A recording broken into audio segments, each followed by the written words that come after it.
Vamos a abrir la palabra del Señor. Vamos a seguir con lo que estudiamos la vez pasada que me tocó. El tema, lámpara es a mis pies tu palabra. Segunda parte, lo que sigue, como usted le quiera decir. Salmos 119, 105. Salmos 119, 105. Cuando lo tenga se pone de pie. Lo leemos. Y dice así la palabra del Señor. Salmo 119, 105. Lámpara es a mis pies tu palabra y lumbrera a mi camino. Oramos, Padre, en el nombre de Jesús. Gracias por esta tarde. Gracias por cada uno de mis hermanos que están presentes, Señor. Aquellos que no pudieron venir, tú sabes la razón. Gracias te damos por todo lo que haces con nosotros, has hecho, Señor. Permite que no lo olvidemos de nuestro corazón, que siempre esté presente. Y ahora vamos a entrar en tu palabra. Te pido, Señor, que me dé las palabras necesarias, que pueda ser claro en lo que hable, que sea tu Espíritu el que me guíe y unge el oído de todos los que estamos acá para poderla entender y comprender. Y por eso te damos gracias y alabamos tu nombre. En el poderoso nombre de tu Hijo amado Jesús. Amén. Amén. Bien, tomen asiento, hermano. Algo interesante o algo hermoso que tiene la Biblia, y sobre todo la Biblia que usamos, digamos, los cristianos, no los católicos, porque el libro de la Biblia de los católicos tienen otros libros. La razón por la cual esos libros no aparecen en la Biblia que usamos nosotros, en el canon de la Biblia cristiana, es porque la Biblia tiene unas características que se repiten de libro a libro o en toda la Biblia. Por ejemplo, podemos leer el libro de Génesis, y muchas de las cosas que dice Génesis encontramos la confirmación en el Nuevo Testamento, en cualquiera de los libros. Así como del Nuevo Testamento encontramos muchas de las confirmaciones o referencias en el Antiguo Testamento. Los libros que aparecen en la Biblia católica no tienen esas referencias, excepto Macabeos 1 y Macabeos 2. Pero Macabeos 1 y Macabeos 2 son historia judía. O sea, están dentro deberían estar dentro de la Biblia porque es historia. Pero por alguna razón no los pusieron. Entonces, como estábamos viendo la vez pasada que me tocó, hay muchas cosas que cuando nosotros comenzamos a leer en la Biblia, sobre todo Génesis, hay cosas que no entendemos si no tenemos el Nuevo Testamento. Un pastor judío dijo, el Nuevo Testamento es la revelación del Antiguo Testamento. Y el Antiguo Testamento es la revelación del Nuevo Testamento. Uno no se puede entender sin leer el otro. A veces es complicado, sí, porque son muchas letras. Son casi 1300 capítulos en toda la Biblia que usamos nosotros. Para leerlos se necesita tiempo. Para estudiarlos se necesita mucho más tiempo. Pero gracias a Dios, en estos tiempos es un poco más fácil porque hay personas que ya se tomaron el tiempo para hacerlo más fácil para nosotros. La cosa que también hay que investigar y comprobar. Y como mirábamos en ese entonces, que les decía yo que en las Biblias hebreas comienza diciendo el Aleph y el Tav. Les expliqué qué es el Aleph y qué es el Tav. Solo que se me pasó una pequeña observación. Recuérdense que el Aleph empezó siendo la cara de un toro. ¿Ve? Y poco a poco fuimos cómo fue evolucionando a quedar como la que usamos ahora. En aquella ocasión se me olvidó decirles que la razón por la cual se tomó la cabeza de toro es que porque en todas las culturas antiguas de los fenicios, de los mayas, de todas las culturas del mundo que existían probablemente en ese tiempo, el toro significa muchas cosas. Significa gobernante, rey, autoridad, justicia, juez, mandamiento, o el que da mandamientos, o el que pone mandamientos. Ahora bien, ¿cómo podemos entender esto? Vamos a decir ahorita, o nos podría llegar la pregunta, entonces, ¿por qué Dios tomó el toro si en otras culturas lo tomaban como Dios? Debemos entender que Dios en su palabra dice que Él es el mismo ayer, hoy y en el futuro, ¿cierto? ¿El hombre sigue siendo el mismo? No. En la antigüedad se creía que el toro significaba gobernante, rey, autoridad, ¿cierto? Entonces Dios, cuando se presenta al mundo antiguo, se presenta de acuerdo al conocimiento, a la cultura y al entendimiento de esa nación o de esos tiempos. Ahorita sería muy difícil para nosotros entender que Dios se presentara con un símbolo de toro. ¿Por qué? Porque eso era para los antiguos, para nosotros no. Entonces Dios no tiene necesidad de decir yo soy el Aleph ahorita, porque la cultura de nosotros ya entiende que eso lo era de las culturas pasadas y ahora ya no se usa. Por ejemplo, hay una profecía en Jeremías que ciertas versiones dicen así, respecto cuando el pueblo de Israel iba a volver a poblar Israel, que sucedió en el 1948. La profecía de Jeremías dice, he aquí veo a los hijos de Israel volviendo a su tierra como en casas de paloma. Ahora, si usted le gusta investigar, puede investigar cómo eran las casas de palomas en los tiempos de Jeremías. Era una tabla con muchos hoyos y hacían una especie de caja y las ponían en los patios. Entonces llegaban las palomas y se metían en cada hoyo. Aún algunas veces lo hacen, los que crían palomas todavía. Entonces, los que estudian la Biblia dicen que eso se cumplió en 1948 cuando todos regresaban a Israel en aviones. Entonces, si usamos la lógica, de nada le hubiera servido a Dios mostrarle a Jeremías que lo que venía volando era un avión. Si usted fuera el profeta Jeremías y Dios le presenta un avión, ¿cómo regresaba la gente? ¿Qué es lo que le iba a decir? Señor, ¿qué es eso? ¿Qué es eso que va volando? Le hubiera dicho a Dios, no, pues es un avión. ¿Y qué es un avión?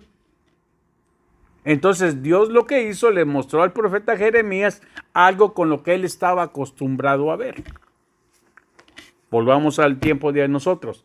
Si Dios nos muestra lo mismo que le mostró a Jeremías, no lo vamos a entender. Porque yo creo que ya ni en los pueblos hay de ese tipo de palomares o de casas de paloma. Entonces Dios nos mostraría un avión. ¿Por qué? Porque entendemos el concepto de lo que es un avión. Y muchos lo han usado, ¿sí o no? Entonces, de esa manera se entiende que Dios en la antigüedad usaba una forma porque era de acuerdo a las culturas de ellos. Usa diferente con nosotros porque estamos en otros tiempos. Y probablemente lo va a hacer diferente en el futuro. No lo sabemos. Pero esa es la forma de entender a Dios. Dios se refiere a cada persona, a cada época, de acuerdo al sistema que usa. Y eso es importante porque lo que vamos a ver un poquito más adelante. Segunda de Timoteo, capítulo 3, versículo 16-17, tiene algo muy especial, pero se lo voy a decir en lo que dice la versión hebrea. Dice, toda escritura está inspirado por Dios y es valiosa para enseñar la verdad, para convencer de pecado, corregir los errores y entrenar en una vida justa. La Reina Valera dice, y es útil para enseñar, para corregir, para redarguir y para preparar al hombre en toda justicia. Versículo 17, a fin de que todos los que pertenecen a Dios puedan estar completamente equipados para toda buena obra. O sea, no importa que sepa poquito o que sepa mucho. Hay que dar frutos, como decía el pastor. Porque de nada sirve saber algo y no compartirlo. Y si lo aprendemos bien y lo compartimos bien, entonces la palabra tiene resultado. Y fíjense una cosa muy interesante. Se dice, o sea, no le puedo decir porque yo no he visto la carta, pero que de los 4 evangelios, el evangelio de Mateo lo escribió en hebreo o en el arameo que ellos hablaban. Por una simple y sencilla razón, es el único que lo hizo. Porque el evangelio de Mateo presenta a Jesús como el rey prometido, el Mesías. Por eso da genealogías, por eso da hechos, por eso dice muchas cosas que los otros 3 evangelios no lo dicen. Por ejemplo, hay una profecía de que Jesús, una vez que iba a ir a Nazaret, a tierra de Zebulón y tierra de Neftalí, en el norte, están a las orillas del lago de Galilea o el mar de Galilea. Y decía la profecía, luz alumbró en tierra de Zebulón y de Neftalí. Si usted lee el capítulo 4 de Mateo, dice que Jesús, después de que fue bautizado y Dios se fue al desierto y terminó su ayuno, se fue al norte, a Nazaret, cerca de Cafarnaún, en tierra de Neftalí. Y ahí es donde él comenzó a predicar. ¿Quiénes son los primeros discípulos que se le acercaron? Pedro y su hermano, que eran pescadores de Betsaida. ¿Dónde estaba Betsaida? En el norte del mar de Galilea, en tierra de Neftalí. Por eso se piensa que al menos Pedro y Juan descendían de la tribu de Neftalí. Pero es como le voy a decir, no se puede tomar un versículo sin conocer los otros antecedentes, porque entonces cuando junta todos los antecedentes, hace un solo relato. ¿Ve? Y eso es interesante, porque muchos se preguntan que de dónde venían de qué tribu eran los discípulos. Ahora, la Biblia no dice exactamente Pedro y su hermano Andrés eran nacidos en Betsaida. No lo dice. Pero se supone, porque ellos eran de Betsaida cuando Jesús empezó a predicar. Porque Jesús no empezó a predicar en Jerusalén. Lea el capítulo 4 de Mateo. Bien. ¿Por qué viene a esto? Aquella vez yo terminé hablando de 3:16 de Génesis, donde hablaba que dice, la simiente de la mujer pisará tu cabeza y tú le morderás el calcañar. En hebreo no dice precisamente morder el calcañar, sino que le atacarás el calcañar. Cuando dices la palabra atacar, puede significar quebrar, hacerlo tropezar, morder o meter una zancadilla al calcañar, que viene siendo la parte trasera a la parte trasera del pie, lo que es el talón. ¿Ve? ¿Por qué le digo esto? Por una razón.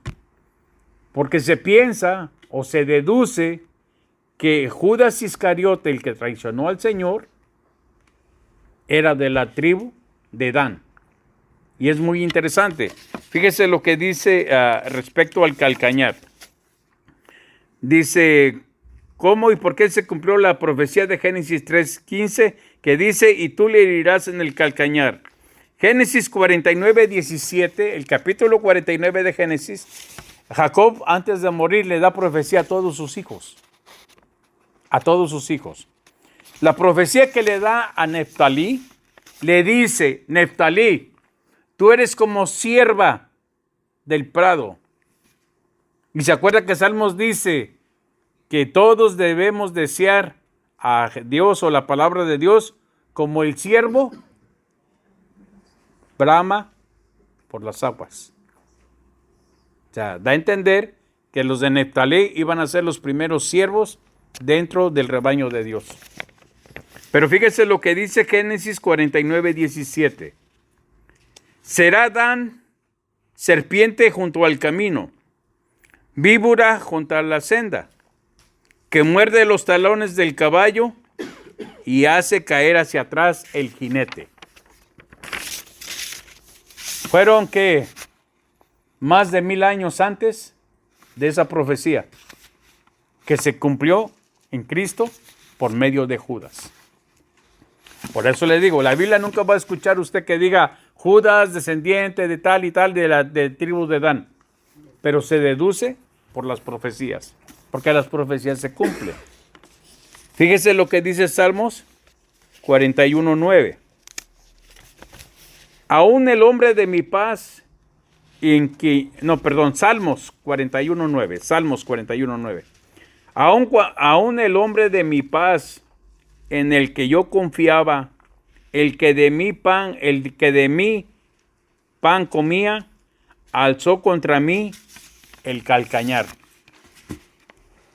¿Qué levanta uno para meterle zancadilla a otro? El pie o el talón. ¿Ve?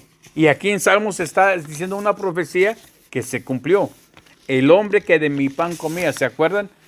cuando ellos comían, sobre todo la última cena o la santa cena que tomaron, era un plato con la comida en medio. Entonces cada quien agarraba un pedazo de pan, lo mojaba en el plato donde todos comían y comían. Así era. Por eso dice, el que comía de mí, mi pan o mi comida. Juan 13:18 dice, no hablo de todos vosotros, yo sé quiénes he elegido, mas para que se cumpla la escritura, el que come pan conmigo, levantó contra mí su calcañar. Y todos sabemos que era Judas el que lo estaba haciendo. Judas sabía lo que estaba haciendo. Es más, Judas en el tiempo que anduvo con el Señor, puede que al principio era sincero. Pero como a él se le dio guardar todo lo que era ofrendas, todo lo que se les daba para hacer el ministerio, probablemente, como dice Santiago, el amor al dinero fue más fuerte que su fidelidad. Entonces Judas, sin decir que era él, con sus acciones cumplía las profecías que se iban a ir dando para confirmar quién era el que iba a traicionar. ¿Pudo haber sido Pedro? Probablemente. ¿Pudo haber sido Juan? Probablemente. Pero ¿sabe quién fue el que traicionó a Dios? El que le abrió la puerta al diablo. O sea, el diablo no está tocando. El diablo anda ahí al ladito diciendo, lo puedes hacer. Si tú quieres, lo puedes hacer. Lo que ahora le llaman subliminación. Es lo que hacen las canciones del mundo. No te están diciendo, ve y haz esto, pero tanto y tanto estar escuchando te está diciendo, lo puedes hacer. Nadie te obliga, pero si tú quieres, lo puedes hacer. Y muchas veces, en Estados Unidos hay un estudio muy interesante. Muchos de los asesinos, de los peores asesinos que ha tenido Estados Unidos, siempre comenzaron por medio de música. Y después salieron que oían voces y que las voces de esto y que las voces... ¿Me entienden? Ahora imagínense a Judas. Tal vez el diablo vino con Pedro, no le hizo caso, vino con Juan, no le hizo caso, con Daniel, con Natanael. Judas sí le hizo caso. Porque llevó tiempo para que él traicionara. Pero él no traicionó de un día para otro, sino ya de días venía pensando cómo lo iba a hacer. Por eso dice, fue a hablar con los fariseos, si ustedes me dan tanto, yo se los entrego, yo esto y yo lo otro. O sea, no es que de un día para otro se hacen las cosas, sino que él ya lo venía maquinando. Fíjese lo que dice Juan 6, versículos 70 y 71. Jesús le respondió, ¿no os he escogido yo a vosotros los 12? ¿Y uno de vosotros es diablo? La palabra diablo significa adversario o enemigo. 71. Hablaba de Judas Iscariote, hijo de Simón, porque este era el que le iba a entregar y era uno de los 12. Por esa razón, como le vuelvo a decir, se piensa que Judas Iscariote descendía de la tribu de Dan. ¿Por qué? Porque la tribu de Dan era la que quedaba más al norte, más hacia el norte. Y fue la primera tribu que se alejó de Dios. Fue la primera que se empezó a mezclar con los demás, olvidándose de lo que Dios les había dicho. Cada gente, cada persona de cada tribu no se puede casar con personas de fuera de Israel, ni se puede casar con mujeres de otra tribu de Israel. Los de Dan se debían casar entre los de Dan, los de Judá entre los de Judá, los de Benjamín entre los de Benjamín. ¿Por qué? Porque Dios trataba de que las tribus se mantuvieran unidas y a la vez cada una se multiplicara. Cosa que al final no lo hicieron. Ahora, aquí hay una cosa muy interesante. ¿Alguno de ustedes recuerda o sabe de qué tribu descendía Saúl, el primer rey de Israel? De Benjamín. ¿De qué tribu descendía Pablo? De Benjamín. Vean la diferencia. Uno que no hizo la voluntad de Dios y otro que sí hacía la voluntad de Dios. Saúl empezó como pobre, o una persona modesta y vino a ser rey. Empezó a hacer bien las cosas y al final, ¿qué pasó? Le ganó el orgullo. Yo soy el rey, yo puedo hacer lo que yo quiera. Hasta parecía un Trump cualquiera. Trump dijo cuando fue presidente, yo como presidente puedo hacer lo que yo quiera. Y le dijeron en el Congreso, no, no puedes. Porque ciertas cosas que tú decidas primero tiene que pasar por el Congreso para aceptarlo. Si no, se deroga la ley. Pero Saúl lo hizo.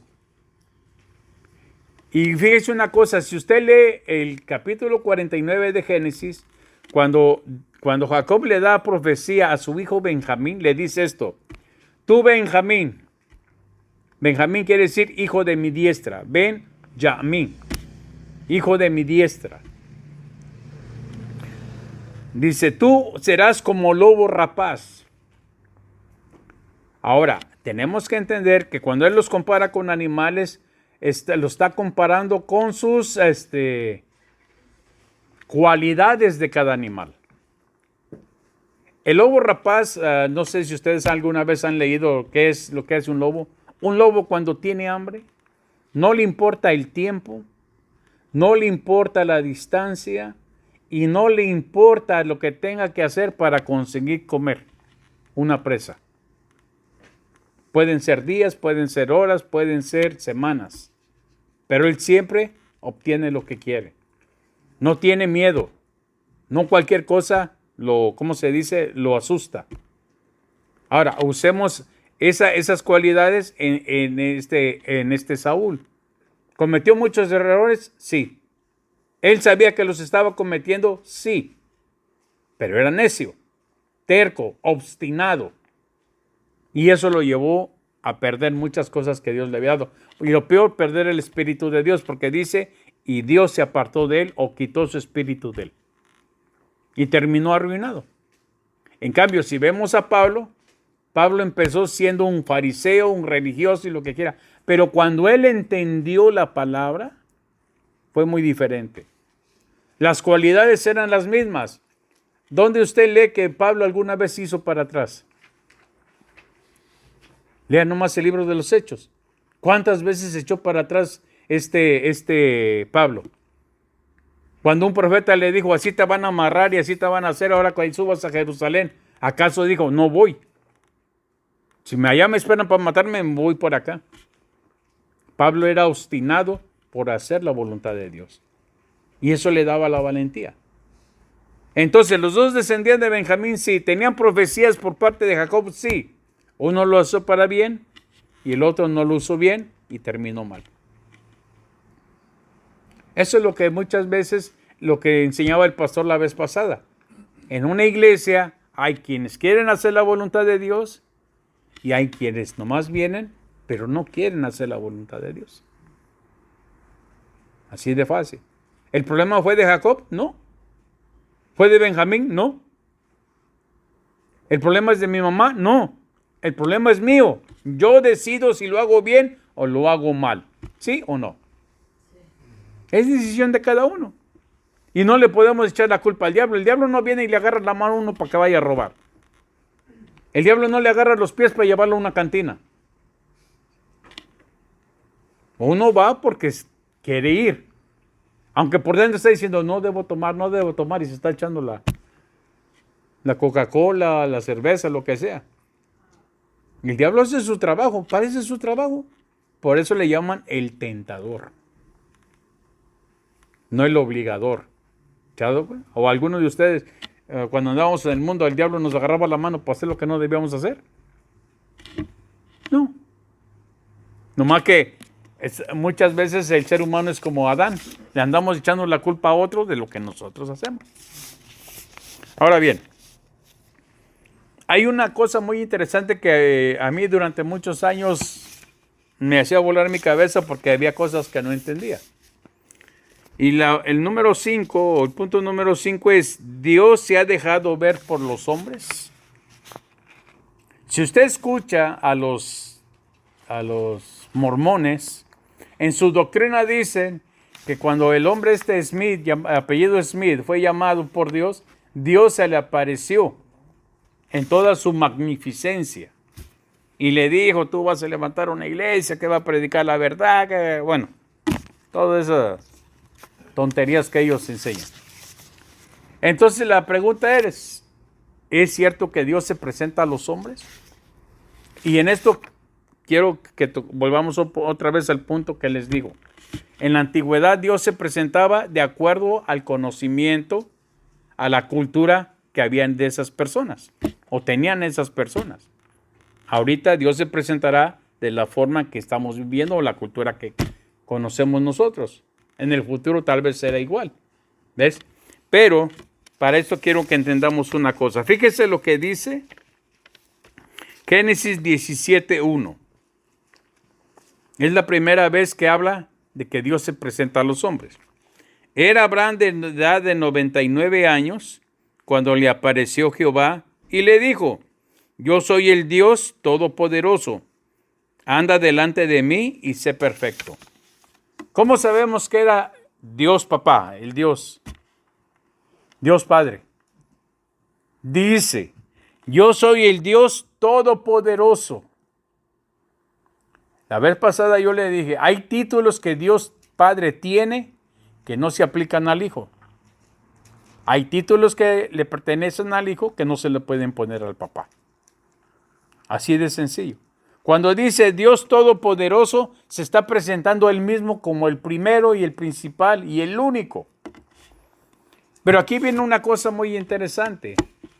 Si usted lee muchas iglesias o muchos escritos mesiánicos, o muchas personas cristianas que estudian, bueno, dicen que estudian a fondo las Escrituras, dicen que no pudo haber sido el Padre. Que más bien era Jesús preencarnado. Lo que significa que fue Jesús el que se manifestó antes de venir en carne. Pero hay un versículo que dice Malaquías capítulo 4, versículo 2, donde Dios dice, y en el cuarto día nacerá el Dios de justicia, hablando de la venida de Jesús.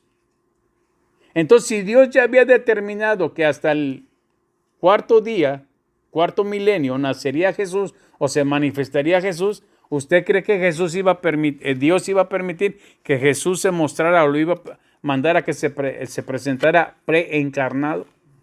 Y si hubiera sido preencarnado, entonces no podía tener un cuerpo humano.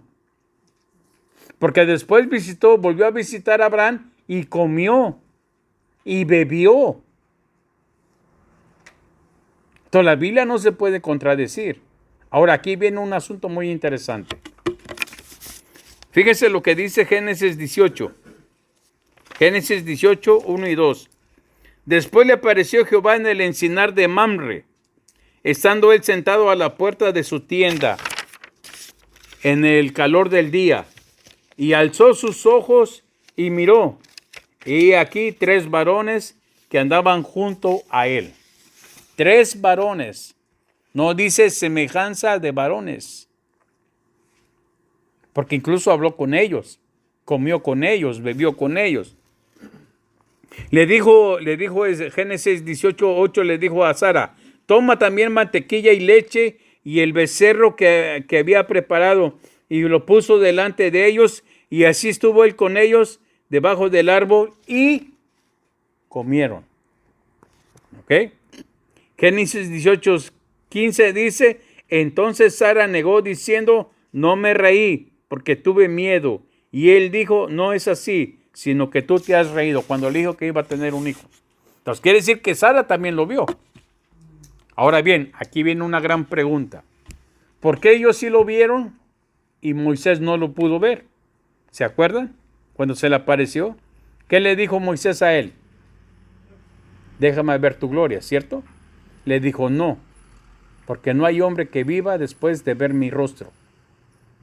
Pero ahí lo que pasa es que lo que Moisés pidió es ver a Dios en toda su magnificencia, ¿cierto? Pero Dios no se deja ver así, porque Dios lo que tiene es algo muy interesante. Dios, la santidad de Dios es algo que Él no se puede apartar de ella. Dios no puede agarrar la santidad y decir, no, hazte a un lado, ahorita porque no quiero que mates al quien me voy a presentar. ¿Por qué? Porque su santidad es parte de él. Es como si yo dijera, yo me voy a presentar ante ustedes, pero antes me voy a quitar el brazo para que no me lo vean. No puedo, porque mi brazo está pegado, es parte mía. Así es la santidad en Dios. El hombre tiene un problema también. El hombre no se puede presentar santo ante Dios. ¿Por qué? Porque el cuerpo está atado al pecado, a la maldad. Y aunque el hombre quiera ver a Dios, no puede porque su cuerpo está contaminado. Aunque no quiera, aunque el hombre no haya pecado como pecó Adán. Pero el mal, la maldad o el pecado está en nosotros. Lo que nosotros hacemos es hacer que el hombre de maldad o el hombre malvado que está dentro de nosotros deje de pecar para poder estar santos delante de Dios. Ahora bien, si se le presentó a Abraham diciendo, yo soy el Dios Todopoderoso, díganme qué es más sencillo para Dios. ¿Dejarse de ver? No dejarse ver o tomar la apariencia de un hombre común y corriente para presentarse. Simple y sencillamente Dios se puso una máscara humana para presentarse a Abraham. Claro, ni Abraham podía verlo en toda su magnificencia. Fíjese, Isaías, Ezequiel, Daniel, grandes hombres de Dios, lo vieron en toda su magnificencia, pero no lo vieron con los ojos humanos. Todos eran visiones. Una visión es algo diferente. Una visión es espiritual y en lo espiritual se puede ver. Aunque no dice, por ejemplo, Isaías y Ezequiel no dicen cómo eran sus ojos, de qué color y eso, no. El que más se acerca es Daniel capítulo 7, donde dice, aquí ve al anciano de días sentado en su trono. Su cabeza era blanca y sus cabellos eran blancos. Y le trajeron a uno que era como el hijo dice en hebreo, era como hijo de Elohim, hijo de hombre. Y lo trajeron a su lado. Y de Dios dice, todavía sus faldas llenaban su trono o su templo. Pero eran visiones. Pero ya cuando Dios se presenta, por ejemplo, a Abraham, se le presenta físicamente, pero lo que Dios está haciendo está dentro de una imagen de hombre. ¿Hay algo imposible para Dios? No. Dios sabe cómo lo hace. Hay otra cosa interesante. Dice, la pregunta sería, muchos, como le digo, muchos mesiánicos y algunos dicen, es que era Jesús preencarnado. No, no era Jesús, porque está diciendo, yo soy el Dios poderoso. Y le voy a decir lo que dice capítulo 2 de Filipenses. Dice, y hablando de Jesús, y no escatimando ser igual a Dios. Entonces, está hablando del Padre y está hablando del Hijo. En este caso está hablando del Hijo. Dice, y el Hijo no escatimó ser igual al Padre, sino que vino y se vistió de hombre. Si Jesús lo hizo, ¿usted cree que el Padre no lo pudo haber hecho si tienen el mismo poder? Por eso se entiende que Dios se presentó como un varón delante de Abraham. Otro punto interesante. Se presenta a Dios y se presenta con dos personas más, dos ángeles, también en cuerpo de hombre. Para nosotros tal vez es difícil, a menos que usted siga en las redes sociales a los reinos o a los que son reyes ahorita. En la antigüedad, hermano, era costumbre que el rey daba una orden, pero el rey no la proclamaba, la proclamaba un siervo. Entonces el rey le escribía en la ley que quería el rey le ponía el sello, la firmaba y la mandaba con el siervo, su principal siervo de él. Entonces el siervo llegaba a las plazas o a las ciudades y leía, yo el rey fulano decreto o hago ley, Pregunta, llevaba la representación del rey, llevaba la palabra del rey, llevaba el mandamiento del rey, pero ¿acaso era el rey? Pero decía, yo el rey, ¿cierto? ¿Sabe por qué se lo explico de esta manera? Si usted quiere comprobarlo, hay no sé cuándo es, pero una vez al año el presidente de Estados Unidos va al Congreso a dar el estado de la Unión, de cómo va el país o cómo ha estado el país. Pero si usted es curioso, véalo desde que empieza hasta que él empieza a hablar. Y va a notar una cosa muy interesante. Cuando el presidente baja de su limusina y entra al Congreso, va saludando. Pero cuando va a entrar ya al salón donde está el Congreso, donde el Congreso hace sus debates, él se para así en la puerta antes de cruzarla. Y entonces le llaman el portavoz de la Casa de Representantes. El presidente no entra y empieza a dar las manos, no. Él se queda atrás y en la puerta se para ese hombre. Y ese hombre dice así en inglés, The President of the United States of America. Es el que lo presenta como presidente. Ya cuando el presidente entra, ya entra como presidente delante de todo el Congreso. Esa costumbre viene desde los tiempos antiguos, así como funcionaban los reyes. ¿Por qué se lo digo esto? Cuando leemos en el capítulo 3 de Éxodo, que Dios se le aparece a Moisés ¿cómo se dice? En la zarza. Escuche bien. Primero dice, y el ángel de Jehová llamó a Moisés desde la zarza. Y después, cuando le habla directamente a Moisés, le dice, Moisés, Moisés, quita las sandalias de tus pies porque el terreno que pisas o el suelo que pisas santo es.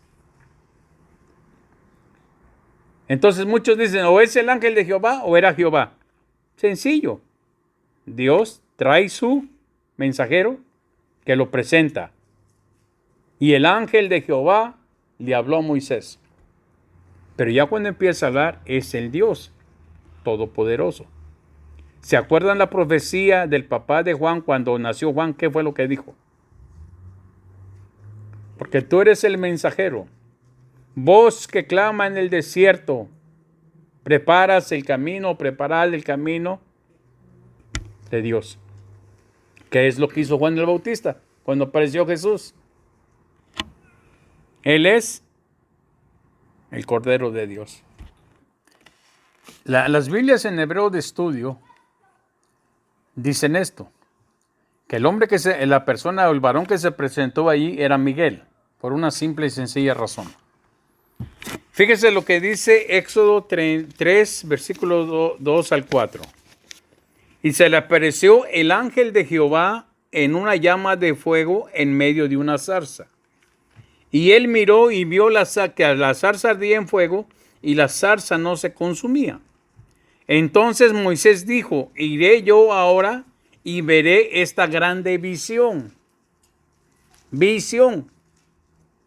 No era en vivo, era una visión. ¿Por qué causa la zarza no se quemaba? Y vea la diferencia. 4.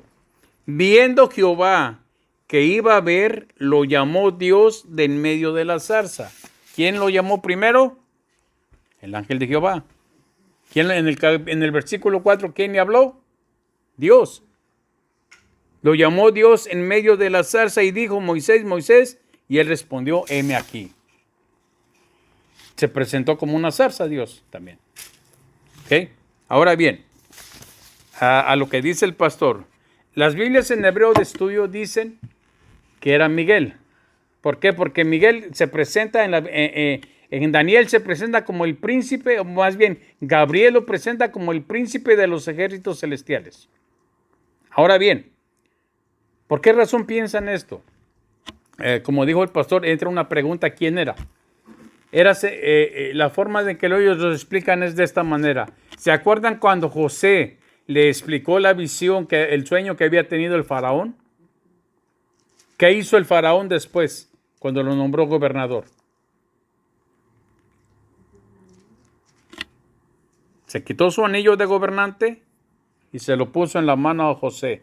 Y le dijo, en todo Egipto, solamente yo voy a estar arriba de ti, pero todo lo de Egipto te mirará a ti como el principal.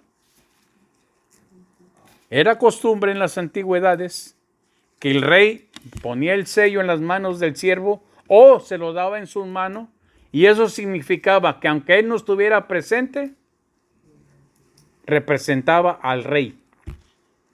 Y en muchas culturas se debía adorar ese sello o ese anillo como si fuera el rey mismo. Por eso cuando se le aparece a Josué, dice, yo soy el príncipe de los ejércitos celestiales. Y por lo menos hay dos citas, una en Daniel y una en el Nuevo Testamento, donde habla que él es el príncipe de los ejércitos celestiales. Trayendo el sello o el nombramiento o la representación de Dios, tenían que respetarlo como si fuera Dios mismo. Esa es la diferencia que hay, por ejemplo, en todo el Antiguo Testamento cuando se presenta el ángel de Jehová y Dios. ¿Se acuerdan cuando Abraham iba a sacrificar a Isaac? Se oyó una voz en el cielo y dijo, detén tu mano. Ahora sé que temes a Jehová. Y dice, fuera el ángel de Jehová. Pero después el que habla es el papá. Pues el San Miguel el Arcángel le llaman los católicos. Es lo que nosotros decimos el Arcángel Miguel. Es el mismo, nomás que ellos a todos le ponen San. San Mateo, San Juan. En la Biblia que usamos nosotros, Proverbios 34, ¿qué dice? Alguien que lo lea. Es el único versículo que habla del Padre y habla del Hijo. Literal. Proverbios 34. Proverbios capítulo 30, versículo 4. Léalo, hermano Rufino. ¿Quién subió al cielo y descendió? ¿Quién encerró los vientos en sus puños? ¿Quién ató las aguas en un paño? ¿Quién afirmó todos los términos de la tierra? ¿Quién hizo la creación? Dios Padre, ¿cierto? Sígale. ¿Cuál es su nombre y el nombre de su hijo, si sabes? Es la única cita que habla de Dios y de un hijo. Malaquías 4:2 simplemente dice, al cuarto día nacerá el sol de justicia. Y da la característica, y en sus alas traerá salvación. Es el único versículo en todo el Antiguo Testamento que habla de un padre y un hijo. Y eso, capítulo 24 de Mateo dice, alzado puertas vuestras cabezas que pasará el Rey de Gloria. ¿Quién es el Rey de Gloria? Jehová de los ejércitos. Hablando de papá. ¿Qué dice Primera de Corintios capítulo 15 del 23 al 28? Los últimos dos versículos 27 y 28 dice, y aún cuando él haya tomado el control y haya puesto todos sus enemigos bajo sus pies, él mismo se someterá a su Padre para que su Padre reine por siempre. Está hablando del Padre y está hablando del Hijo, tal como lo dice Proverbios 34. A veces es difícil, pero como le vuelvo a decir, la Biblia no se contradice. No se contradice. La cosa es que hay que buscar, hay que leer, releer, meditar, orar, pedir. Y con el tiempo se va entendiendo. Por ejemplo, podemos leer cuando Jesús fue bautizado. Jesús sale del agua, desciende el Espíritu Santo y hay una voz en el cielo. ¿De cuántos estamos hablando?